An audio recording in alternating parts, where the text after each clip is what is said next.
ঈমান আনছে তারা স্যালেন্ডার করবে।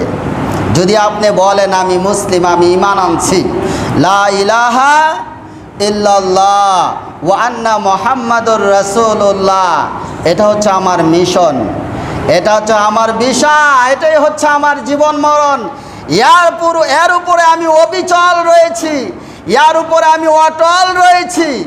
আপনাকে আল্লাহ বলছেন, অন্য কাউকে নয়।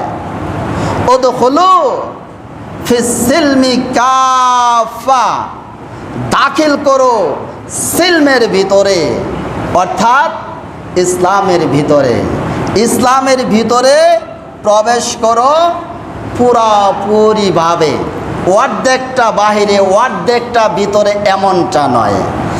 ইসলামকে পূর্ণাঙ্গভাবে মানতে হবে, পূর্ণাঙ্গভাবে পালন করতে হবে। ইসলামের বিধিবিধান কিছু মানবেন কিছু মানবেন না এমনটা নয়।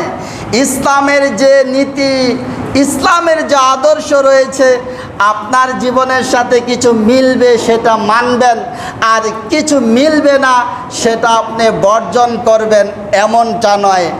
এর নাম আত্মসমর্পণ করা নয়। আরে আপনার সাথে যেটা মিলছে না, আপনার সাথে যেটা মিলছে না সেটা তো মিলছেই না, আপনাকে মিলানোর জন্যই তো আত্মসমর্পণ করা হয়েছে। আপনি বুঝেন নাই? মিলানোর জন্য আত্মসমর্পণ করা হয়েছে। আপনার ভুল আছে, কোরআন ও সুন্নাহ থেকে আপনার ভুলকে সংশোধন করতে হবে। এর নাম হচ্ছে আত্মসমর্পণ করা। এখন দেখলেন 20টা বিধানের মধ্যে 15টা মিলে গেছে, 5টা বিধান আমার সাথে মিলে নাই, আমার কীর্তিকাত্তিক আমার কাজকর্মের সাথে মিলে নাই, আমার উঠাবতার সাথে মিলে নাই, আমার ব্যক্তি জীবনে মিলে নাই, আমার সমাজ জীবনে মিলে নাই, আমার রাষ্ট্রীয় জীবনে মিলে নাই, এই জন্য আপনি বাদ দিয়ে দিলেন, এটা বাদ। আপনি তাহলে কি আত্মসমর্পণ করলেন? ইসলামের ভিতরে কি আত্মসমর্পণ করলেন? আপনি আত্মসমর্পণ করেন নাই। কেন? ওই যে বলছি 5টা আয়াত আপনার বিপক্ষে আছে, আপনার পক্ষে নাই, এই জন্য আপনি সেটা মানতে পারছেন না। তার মানে আপনি কখনোই আপনি ইসলামের কাছে আত্মসমর্পণ করেন নাই। আমি বলছি ইসলামের কাছে আত্মসমর্পণ করলেই শান্তি আসবে। আপনাকে মাথা নত করতে হবে ইসলামের কাছে, কোরআনের কাছে মাথা নত করতে হবে। প্রত্যেকটা কাজে কর্মে এই কিতাবকে ফলো করতে হবে। তাহলেই টেকনাফ থেকে তেঁতুলিয়া পর্যন্ত তামাম পৃথিবীতে শান্তি চলে আসবে। মানুষ বলে, হুজুর ইসরায়েলের মানুষ এত মার খাচ্ছে, কত ছোট ছোট শিশুগুলা মারা যাচ্ছে, কিভাবে হত্যা করছে। আহা, এটা কষ্ট লাগার কথা সত্যি। কিন্তু এই পৃথিবীটাকে আল্লাহ একেবারেই পছন্দ করেন। এই পৃথিবীটাকে আল্লাহর কাছে 1 পয়সার মূল্য নেই। কেউ যদি এখন 5000 মশার দানা নিয়ে বাঁশতলায় বিক্রি করতে আসে, কেউ কি জিজ্ঞেস করবে? ঠিক কন, জিজ্ঞেস করবে, এর ভাই তুমি 5000 মশার দানা কোত্থেকে নিয়ে আসছো? মানুষ কি পাগল হয়ে যাবে নাকি সেটা কেনার জন্য? কেউ জিজ্ঞেস করবে না, অথচ বলবে উল্টো যে পাগল হয়ে গেছে, মশার দানা কোত্থেকে নিয়েছে কতগুলো।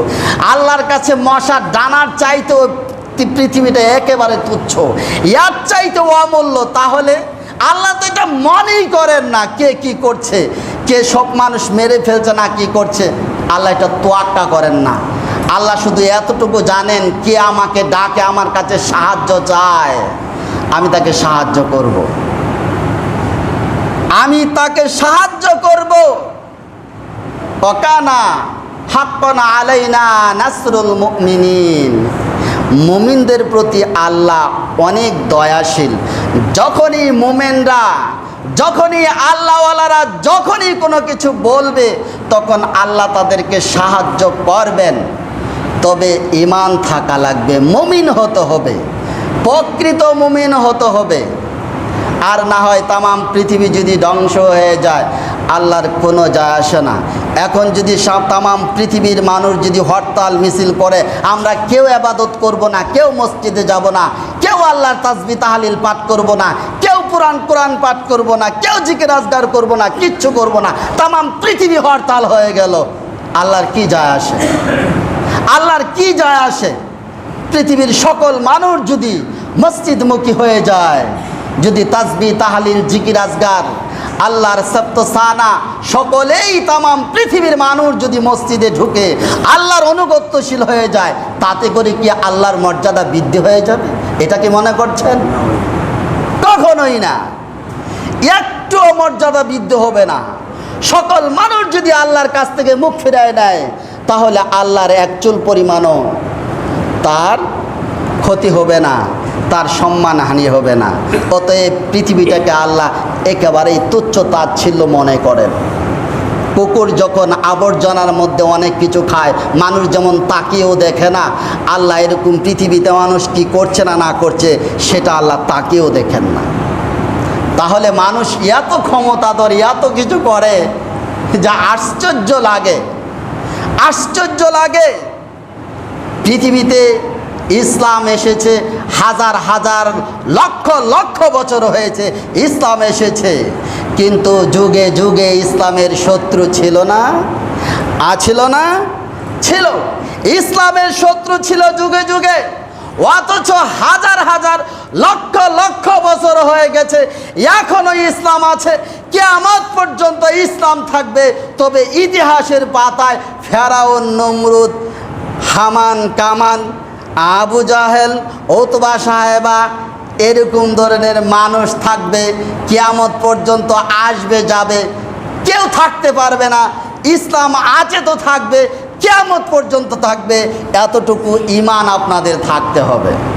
যদি না থাকে তাহলে আপনার ভিতরে ঈমানই নেই, আপনি নন মুসলিম, ঈমানই নেই। ইসলাম কি শেষ হয়ে গেছে নাকি? কোন মানুষ কি ইবাদত করে না? মানুষ কি মসজিদে আসে না? আসে না? ফেরাউন কি আছে? নাই। আবু জাহাল আছে, নমরুদ আছে, উতবা সাহেবা আছে, আবুল আহাব আছে, হামান আছে, কারুন আছে? কেউ নেই। পৃথিবীতে এরকম মানুষ আরও আসবে যাবে, আসবে যাবে, আসবে যাবে। ইসলাম এখনও আছে, থাকবে। লাভ কি? লাভ কি? লস হচ্ছে মানুষের। আপনার কর্মের ফল আপনাকেই দিতে হবে, আপনি যে কেউ হন, আপনার কর্মের ফল আপনাকেই দিতে হবে। তাহলে মনে রাখতে হবে দুনিয়াটা হচ্ছে একেবারেই মুসাফিরখানা। আল্লাহর নবী বলছেন, কান্নাকা ফিদ দুনিয়া গরিবুন আও আবির সাবিল। ও সাহাবীরা, দুনিয়াটা হচ্ছে একটা মুসাফিরখানার মতো, একেবারে সংক্ষিপ্ত। পাঁচপাড়ার মানুষ যদি কক্সবাজার যায়, পাঁচপাড়ার মানুষ যদি হিলটেট যায়, রাজশাহী যায়, তাহলে বাড়ি ঘর ধন সম্পত্তি কিছুই নিতে পারবে না, হয়তো সাথে কিছু ব্যালেন্স থাকবে, টাকা থাকবে। আপনি রাজশাহী গিয়ে বলতে পারবেন না এই প্লটটা আমার, পাঁচতলা বাড়িটা আমার। আপনি মুসাফিরের মতো পকেটে জানিয়েছেন তাই আছে, এটি কিছুদিন পরে ভাঙতে ভাঙতে শেষ হয়ে যাবে। পুনরায় তখন চিন্তা করবেন আমাকে পাঁচপাড়ার দিকে চলে যেতে হবে। আল্লাহর নবী বলছেন ঠিক এটাই, ফিদ দুনিয়া কান্নাকা গরিবুন আও আবির সাবিল। পৃথিবীটাই হচ্ছে মুসাফিরখানার মতো, মানুষ যাবে আবার চলে আসবে, মানুষ যাবে আবার চলে আসবে। মানুষ যেরকম বাজারে যায়, বাজারে যায় হাতে একটা ব্যাগ থাকে, পকেট ভর্তি টাকা থাকে, বোঝেন নাই? কেউ 10,000 টাকার বাজার করে, কেউ 20,000 টাকার করে, কেউ 500 টাকার বাজার করে। বাজার করার পরে ব্যাগ টলে আবার বাড়ি তোলে চলে আসে। কেউ কিন্তু বাজারে বসে থাকে না, বোঝেন নাই আমি কি বলছি? বাজারে কেউ থাকে না, বাজারে কেউ বসবাস করে না, কেনাকাটা করার জন্য যায়। পৃথিবীতে এরকম মানুষ আসে আবার চলে যায়। আল্লাহ দেখবেন বান্দারে, বাজারে গিয়ে যেরকম বড় বড় ইলিশ কিনেছিস, গরুর মাংস কিনেছিস, দামি দামি মাছ কিনেছিস, বড় বড় মার্কেটে গিয়ে মার্কেট করেছিস, কত কিনা করেছিস। তে আমি যে তোকে দুনিয়াতে পাঠাইলাম ইবাদত করার জন্য, কি নিয়ে এসেছিস? ব্যাগটা দে, চেক দে, ব্যাগটা দে। ফেরেশতা রেখে বলছে চেক দে, ও কি নিয়ে এসেছে, ও কি নিয়ে এসেছে, কি কি ইবাদত করেছে। এখন যদি দেখে যে আপনার আমল নামার মধ্যে আমলই নাই, আমলই নাই, বোঝেন নাই? বাজার থেকে আপনার স্ত্রী বলছে মাছ মাংস চাউল ডাউল কত কিনা করছে, কত কিনা বলে দিচ্ছে, আপনার দুইটা জিনিস হয়তো মনে নাই, ভুলে গেছেন, তারপরেও বাড়ির থেকে প্রশ্নের সম্মুখীন হতে হয়। তোমার না 5 বার করে বললাম কাঁচামরিচ নিয়ে এসো, তোমাকে না কতবার করে বললাম কলা নিয়ে এসো, ভুলে গেলা?